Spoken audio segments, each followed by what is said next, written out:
পাড়ার মাথায় মামার দোকানটিতে বিকেল থেকে সন্ধ্যা পর্যন্ত লোক সমাগমের অভাব হয় না। রীতিমতো লাইন দিয়ে দাঁড়িয়ে থাকতে হয়। কিন্তু কেন? কি বন্ধুরা, বুঝতে পারলেন না? আরে ভাজা পোড়া খাবার জন্য। এ ধরনের খাবারগুলো কিন্তু কম বেশি আমরা সবাই পছন্দ করি। এতক্ষণে নিশ্চয়ই বুঝতে পেরে গিয়েছেন সবাই। আসসালামু আলাইকুম, ওয়েলকাম টু শর্মিলি কিচেন। আজ আমি আপনাদের সঙ্গে শেয়ার করতে যাচ্ছি মুচমুচে ডিম চপ রেসিপি। শুধু যে বিকেলের নাস্তা তা কিন্তু মোটেই নয়। পোলাও বা বিরিয়ানির সঙ্গেও কিন্তু ততটাই মজা লাগে। আর বাড়িতে তৈরি করলে তো কথাই নেই। মানে স্বাস্থ্যকর তো আছেই, খরচও কিন্তু খুব কম পড়ে। চলুন তাহলে দেখে নেওয়া যাক রেসিপিটি করতে আমাদের কি কি উপকরণ লাগছে এবং কিভাবে তৈরি করছি। স্টেপ বাই স্টেপ আমি এটা আপনাদের সঙ্গে শেয়ার করার চেষ্টা করব। আমি এখানে নিয়েছি ডিম সিদ্ধ করে আমি আমার পছন্দ অনুযায়ী কেটে নিয়েছি। আরও নিয়েছি আলু সিদ্ধ করে।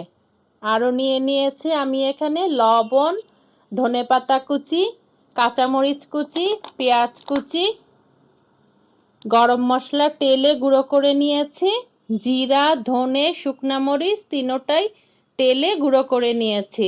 আরও নিয়েছি চাট মশলা, বিট লবণ, আদা রসুন বাটা। আরও লাগছে আমার মুরগির ডিম এবং bread crumb. Step by step আমি এটা দেখাবো। এ পর্যায়ে আমি আলুর সঙ্গে সবগুলো মশলা মাখিয়ে নেব। ডিমটাকে আমি পুর হিসেবে ব্যবহার করব। চলে যাচ্ছি নেক্সট স্টেপে। আলুটা আমরা হাতের সাহায্যে খুব ভালোভাবে মেখে নেব। যত ভালোভাবে মাখবো চপটা আমাদের তত স্বাদ হবে। এই যে আমি হাতের সাহায্যে খুব ভালোভাবে মেখে নিচ্ছি। লবণটা অবশ্যই চেক করে দেব। যে যেমন লবণ খেতে পছন্দ করি সেই অনুযায়ী লবণটা দেব। তবে লবণটা অবশ্যই চেক করে করে দিতে হবে, কারণ আমরা যেই ডিমের গোলার মধ্যে চুবাবো সেটার মধ্যে কিন্তু লবণ দেব না। কারণ সেখানে যদি আমরা লবণ দেই তাহলে লবণ থেকে পানি ছাড়লে সেটা তেলে ভাজার সময় খুলে যাওয়ার সম্ভাবনা থাকে। এটা ছোট্ট একটা টিপস। এই যে আমি আপনাদের সঙ্গে কথা বলতে বলতে এক পিস করে ডিম দিয়ে আমার পছন্দ অনুযায়ী আমি শেপ গড়ে নিয়েছি।